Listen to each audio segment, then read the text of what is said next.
Olá, começamos mais um programa Roda de Conversa, esse programa que trata da memória do Tribunal de Justiça do Rio Grande do Norte.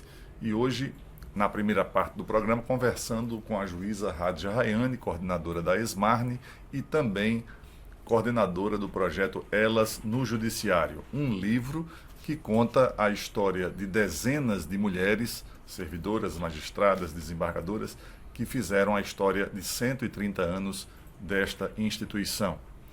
Vamos falar com ela sobre vários assuntos, obviamente o livro também, e conversarmos sobre a trajetória, sobre o protagonismo feminino nesta instituição. Doutora Rádia, um prazer estar conversando com a senhora. Hoje, nessa conversa, nós temos o Halisson Oliveira, historiador aqui do Tribunal, e também a jornalista Carla França.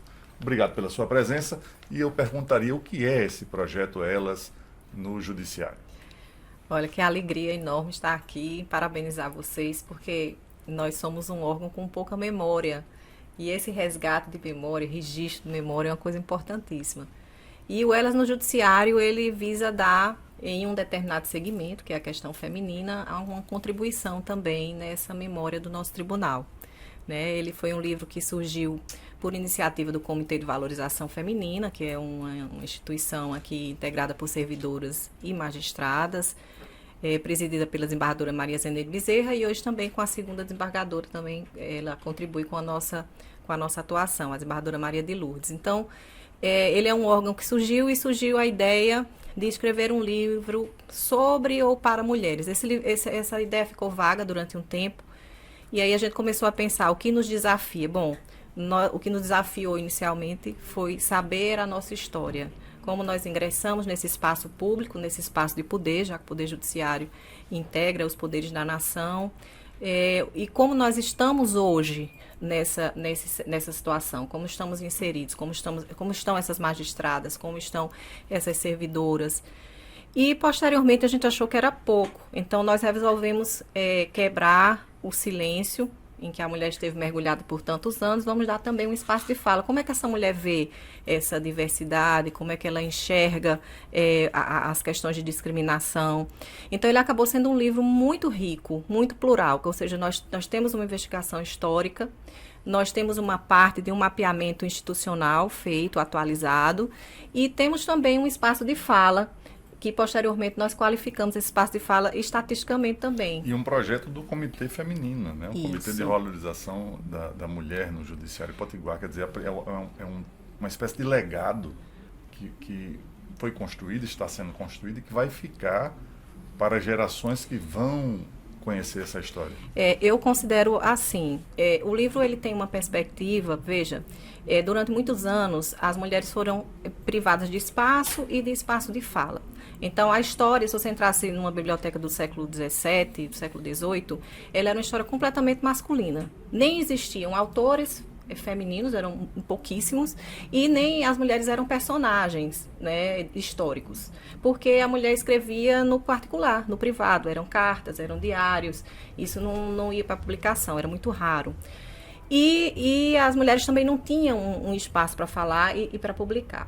Então, esse livro ele vem numa reação a isso, ele vem também numa possibilidade de inspiração de outras mulheres, para que elas possam perceber que nossas antepassadas, com um espaço de muito mais dificuldade, alcançaram, resultados muito positivos, e numa forma de diálogo de que a gente pode compreender diversas questões femininas, como discriminação, de forma muito diferente. Existe uma divergência grande, mulheres que se percebem que a discriminação é mais presente na vida delas, outras que não, dizem, não, eu nunca vivi, eu acho que isso está superado.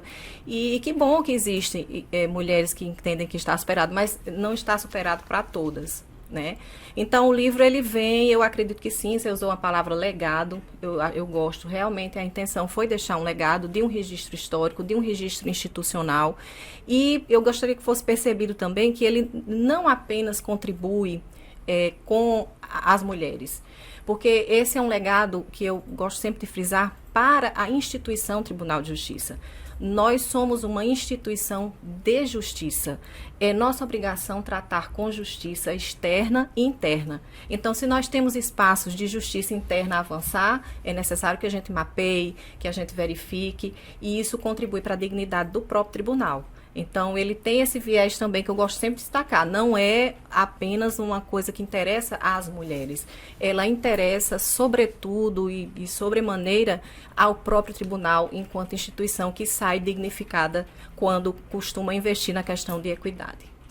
Perfeito. Então, doutora Rádia, a gente está falando muito sobre história das mulheres no judiciário, né? E nesse momento inicial da entrevista, eu também, né, queria conhecer um pouco da sua história, né? Da sua trajetória dentro do Poder Judiciário local. Então, é um prazer. Eu sou moçoroense de nascimento, mas eu me formei no Ceará. Por isso que muitas pessoas acham que eu sou cearense. Mas não, eu sou moçoroense e eu entrei no tribunal no concurso de 1996. Eu era muito jovem, eu tinha 22 anos de idade e já aí 27 anos de carreira esse ano.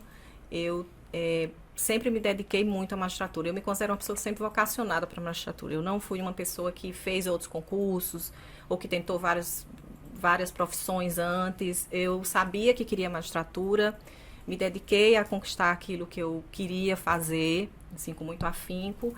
E acho que deu certo. Como eu estou aqui ainda exercendo a minha profissão com muita alegria, que eu acho que a alegria é uma característica de quem se realiza profissionalmente, eu acho que eu acertei na minha escolha. Eu sou casada com um juiz também aqui de direito, nós entramos no mesmo concurso, éramos noivos na época do concurso, Paulo Giovanni, que é meu companheiro de tantos anos aí, é um outro vocacionado para a magistratura. Ele disse que é vocacionado, mas eu sou mais empolgada. Eu sou empolgada, eu sempre fui empolgada, muito empolgada com a magistratura. Eu tenho 2 filhos, uma garota de 20 anos, Samira, e um garoto de 16. E, assim, acho que a minha história de vida se confunde um pouco com a história de tantas mulheres que ingressam no mundo profissional, né? As dificuldades que enfrenta, os espaços. Eu sempre gosto de frisar que nós vivemos tempos de muito paradoxo. As mulheres ainda têm dificuldades, mas nós também temos espaços enormes sendo abertos pelo fato de sermos mulheres, porque está havendo uma preocupação maior em relação à questão da equidade. Então, esses espaços é que eu gostaria de ver as mulheres com brilho nos olhos ocupando, porque esses espaços estão acontecendo, eles estão existindo. E eu tenho a felicidade de ter, ao longo desses quase 30 anos, estar acompanhando essa evolução. Doutora Rádia, e o livro Elas no Judiciário, a primeira edição, dá esse norte, né? De que tem mulheres, mas que também tem muito lugar a ser ocupado ainda, né? Principalmente na cúpula. Exatamente. A gente estuda muito essa questão. O livro ele retrata uma coisa importante, é que numericamente nós estamos nos aproximando bastante de uma igualdade numérica, né? Ou seja, no ingresso, número de servidoras e servidores, número de magistrados e magistradas. A gente está cada dia mais próximo. Eu acredito que em muito pouco tempo a gente deve ter uma correlação entre proporção da população, homem e mulher, e realmente esse número refletido aí no serviço público, de um modo geral, no Poder Judiciário. Mas a gente ainda tem uma grande desproporção no acesso a esses órgãos vamos dizer assim, de liderança. Os espaços de poder ainda são muito masculinos no país. Doutora Rádia, o Elas no Judiciário, sem dúvida alguma, é um legado para a história do Tribunal de Justiça, para a história das mulheres, né, na Justiça Potiguar. É o primeiro livro que trata sobre esse tema específico. Queria que a senhora falasse um pouquinho mais sobre como foi a construção da pesquisa, quais as dificuldades encontradas, algumas curiosidades, talvez, né, que possa aguçar também o leitor e a leitora, né, a procurar conhecer um pouco mais da história das mulheres. Então, foi uma alegria muito grande trazer essa descoberta de como as nossas mulheres ingressaram aqui na nossa instituição, né? Essas nossas pioneiras, não só as servidoras, né? Nós conseguimos avançar e retroagir a 1937, as nossas primeiras servidoras entrando, né? Algumas, inclusive, recuperando nomes, trajetória. A nossa primeira magistrada, uma mulher espetacular, assim, que nós desconhecíamos completamente, as mulheres da instituição, né, desconheciam Vandeci Veras, que é essa mulher que entrou, foi a terceira magistrada do país, não é? Em 1956, ela foi a primeira advogada, a primeira promotora e a primeira magistrada, encerrou a carreira dela aqui como magistrada, uma mulher fantástica, e nós conhecíamos absolutamente nada dessa mulher. Nada, ela estava aí relegada. Até hoje eu até faço aí uma crítica porque nós não temos um fórum, uma sala sequer com o nome dessa nossa pioneira, né?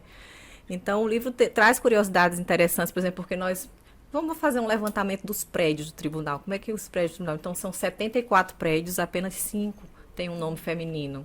Só para ver uma ideia de realmente como a mulher não está bem inserida historicamente, né? Não é só aqui, mas em todos os lugares. Tivemos uma curiosidade de saber como é a nossa história ingressando na justiça eleitoral. Por que a justiça eleitoral? Porque a justiça eleitoral era um espaço de poder muito importante, significativo. O magistrado, na eleição, ele exerce uma função de poder muito específica, muito importante para a democracia, né? Muito importante, até hoje talvez mais do que nunca. Então a gente investigou como é que foi isso, como é que as mulheres começaram a entrar nessa justiça tão específica. Um outro ponto muito interessante foi a coleta das nossas falas, porque como nós construímos um quiz, um questionário para que essas mulheres respondessem, eu achei muito importante e significativo que essas mulheres tivessem respostas divergentes, né? Então, eu sempre vejo a questão da discriminação, ele é um fenômeno global, mas no individual ele não atinge as pessoas numa mesma medida. É assim como a violência. Então, a violência, você pode não ser vítima de violência, mas você não pode desconhecer que existem mulheres vítimas de violência, né? Então, isso vem retratado na fala delas, a gente procurou respeitar. Um ponto que eu gosto muito de retratar no livro, que eu acho que enriquece muito, é a presença de uma fala de uma magistrada aposentada, a doutora Lindalva Medeiros. Deixo aqui o meu registro, meu abraço a ela, que está com 82 anos de idade. E ela traz a trajetória dela e uma fala importante. Ela diz que quando fez o concurso aqui no tribunal, ela disse que saindo da prova de concurso, e um dos examinadores era um desembargador. E ela disse que ele olhou para ela e disse: por mim, mulher nunca entraria nesse tribunal. Juiz é profissão de homem. Está registrado no livro, é uma fala colhida. Então, são essas memórias que eu acho que retratam de como foi difícil a trajetória das nossas pioneiras, de como essas mulheres realmente merecem um registro histórico importante. E que a ideia é, através delas, inspirar outras mulheres, valorizar a fala delas em todos os segmentos. Eu acho que esse é um intuito do livro que eu acho que a gente conseguiu cumprir. Pelo menos, foi uma obra que eu fiquei muito feliz de organizar. E o interessante da obra é que ela não tem uma autora, né?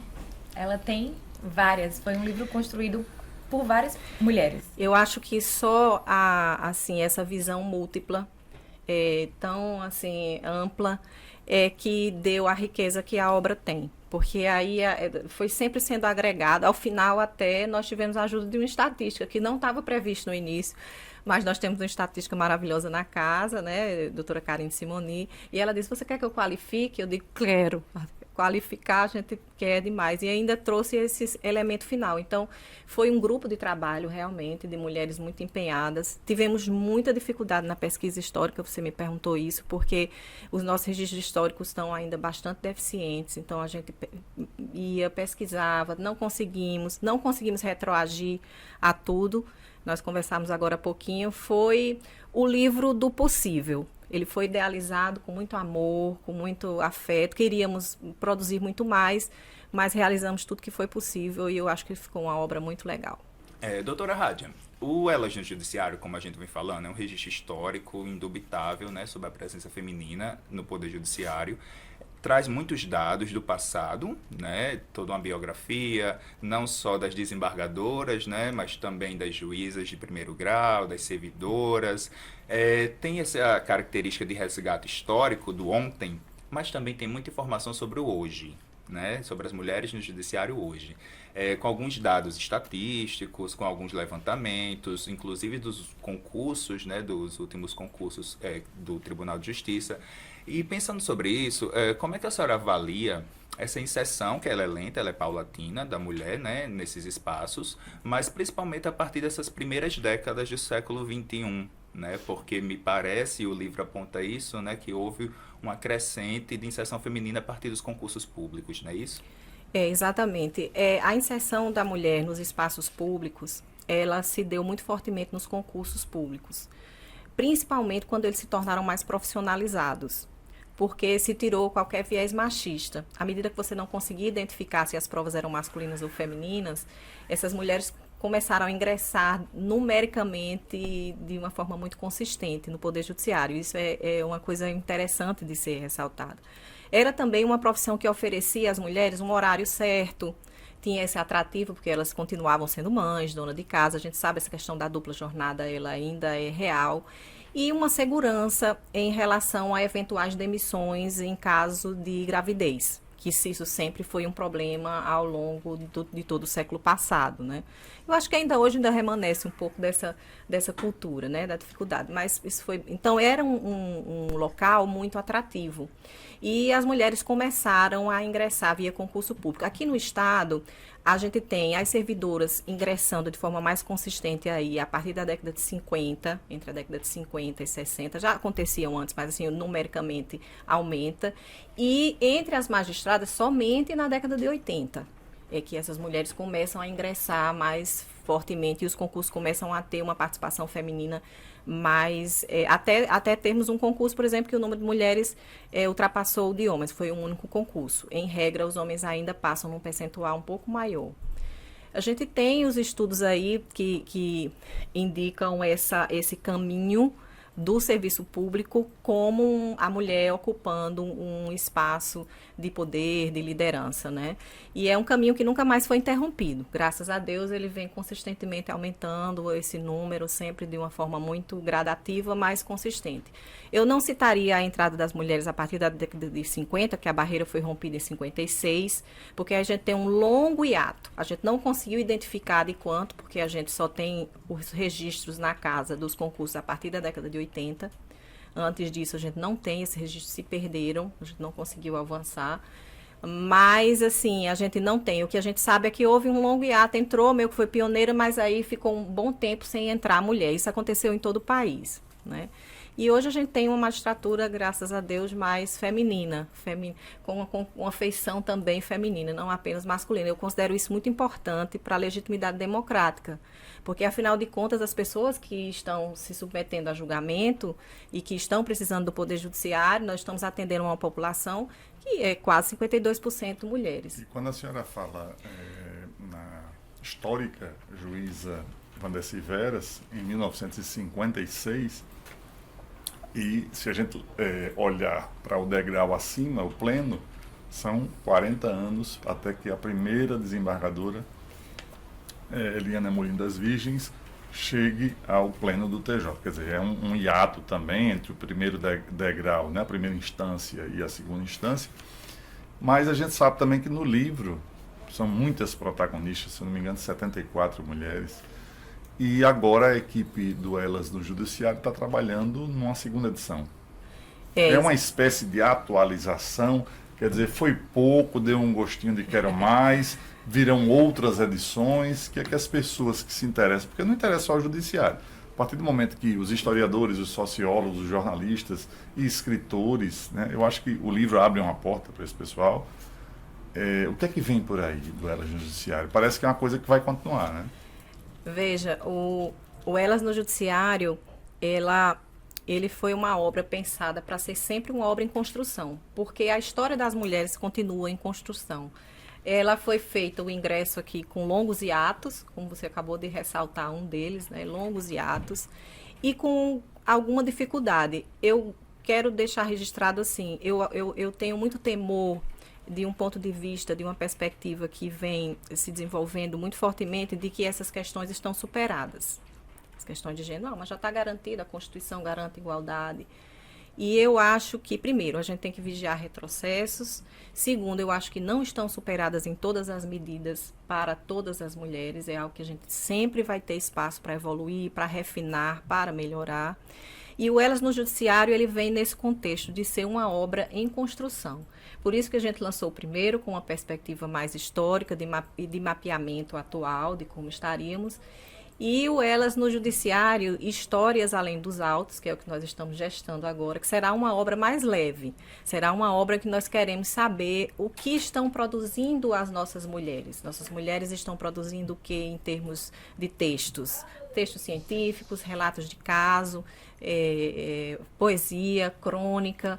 E esse será o mote do segundo livro. E eu espero que, como o Comitê de Valorização continuará a existir, que o Elas no Judiciário possa frutificar em outras contribuições também. Esse Histórias Além dos Autos, nós já temos várias servidoras e magistrados produzindo os textos, às vezes elas me ligam com alguma dúvida do tamanho de letra, do que é que pode e do que não pode, e eu acho que vai ser um livro também muito interessante. E qual é a sensação de ser editora? Porque a senhora é uma espécie de editora, né? Se fosse numa editora internacional, a gente chamaria publisher, né? A senhora está numa função diferente da de ser magistrado. A senhora está numa função, de certa forma, até literária, né? Porque são textos que não só as pessoas do judiciário que irão se interessar e irão ler. Essa função para a senhora foi um desafio também de estar à frente do projeto, porque aí não é um trabalho tanto de magistrado, é mais de alguém que está organizando aí um trabalho histórico. Como é que funciona na senhora essa sensação de fazer uma coisa diferente? Olha, amando muito, assim, muito apaixonada por essa função. Eu me sinto muito dignificada de poder estar trazendo para o meu tribunal, não só para as mulheres, gosto de frisar essa parte, para o meu tribunal, uma obra. Hoje nós tínhamos apenas 2 obras sobre o Poder Judiciário do Estado do Rio Grande do Norte, que era um livro do Dr. Gosson e um livro do Dr. Ivon Císio. Então, hoje, se você quiser estudar o Poder Judiciário do Rio Grande do Norte, você necessariamente vai ter que passar pelo Elas no Judiciário, porque nós só temos essas 3 obras escritas sobre esse poder que está aqui. Então, é sobre um viés feminino, mas você vai ter que abrir para ler. Então, é uma coisa que me dignifica muito. Trazer a voz dessas mulheres do passado e do presente e conseguir colocar elas numa obra é algo que me dá, assim, eu não sei nem descrever a alegria que me dá, assim, a realização que me dá. Foi difícil, foi muito complicado encontrar caminhos, por ser uma obra múltipla, por envolver muita gente, por envolver um órgão público, ele tinha que ter uma feição institucional também. Rádia, e onde é que a senhora acha que se conectam essas mulheres do passado com as do presente no judiciário? Onde é que elas se encontram? Elas se encontram no livro com a perspectiva de que nós ainda estamos construindo a nossa história. É isso que eu acho que o livro passa. Essa história, ela não terminou. Nós não encerramos ainda a questão de gênero no mundo e no Brasil muito menos. Então essas mulheres, elas se unem numa história que vem desde que as primeiras começaram a se reunir. Percebam que as mulheres sempre conquistaram espaços e direitos através da reunião. Quando as primeiras mulheres se reuniram pelo direito ao voto e o direito à educação, foi quando realmente o feminismo, podemos dizer assim, de primeira geração, se monta e se organiza. Então, esse livro, ele é um livro de uma organização de mulheres que se unem em torno de um projeto comum, porque essa é a única forma que as mulheres encontraram de avançar. É uma forma civilizatória. Então, o livro é um marco histórico. Eu considero um marco histórico. Sem dúvida alguma. E é interessante isso, né? Porque o livro, o Elas no Judiciário, né? O Dr. Gosson, o Dr. Ivon Císio também ajudam a contar essa história da justiça, né? Além destas 3 obras, nós também temos uma recém-lançada, né? Que é referente aos 130 anos do Tribunal de Justiça. Acabei esquecendo, lançada agora, que coisa maravilhosa. Mas isso é muito bom porque só mostra uma coisa, né, doutora Rádia? Que existe uma sensibilização, né, sobre a questão da memória institucional do TJRN, né? E vemos, todos nós, coletivamente, estamos trabalhando nisso. E aí eu queria aprofundar um pouquinho a questão, porque a gente está falando muito de uma questão interna, né, de memória institucional, do papel das mulheres na justiça, né, dessas publicações, as antigas e as vindouras, as presentes, mas também falar um pouco, acho que seria interessante fazer uma reflexão sobre essa própria relação entre a questão de gênero e a justiça, a legislação de maneira geral, porque isso também é história, quer dizer, a mudança dos atos normativos, as mudanças das leis, né, elas também contam muito sobre uma mentalidade de uma época e de um lugar. E quando se trata disso em relação ao tema da mulher, é muito significativo, né? Porque a gente hoje em dia, além da Lei Maria da Penha, que é uma das leis mais conhecidas nesse sentido, existe uma série de legislações que visam a combater a discriminação, o preconceito, a violência contra a mulher, né? E essas leis, elas são documentos para a história.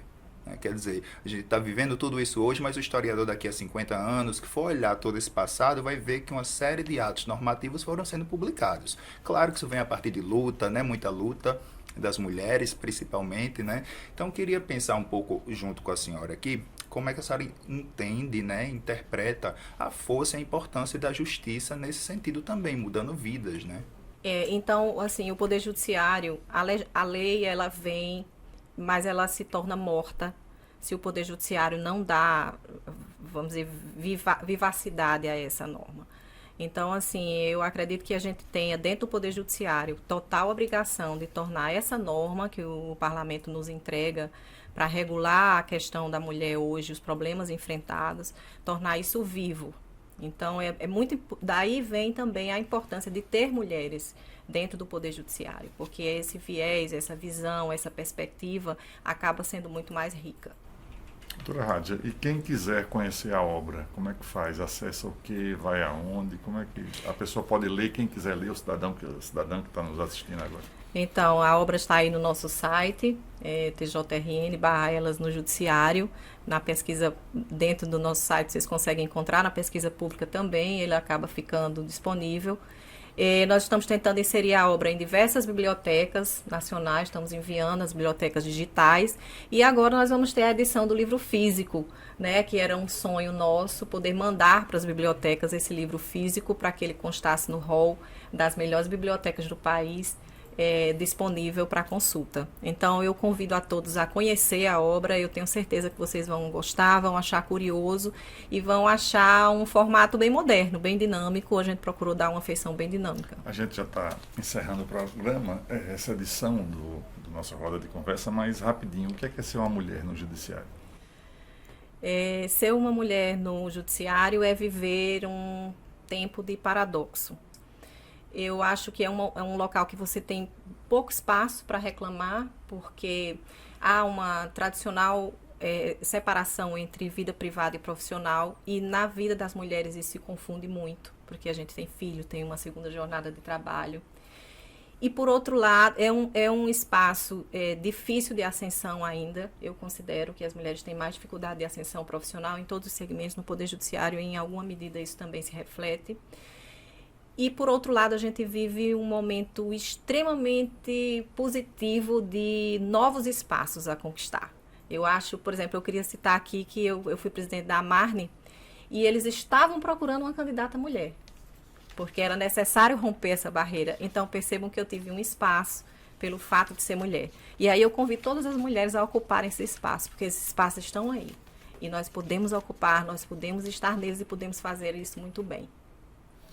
Agradecendo a doutora Rádia Rayane, que traçou aí o perfil feminino com a pegada histórica, né?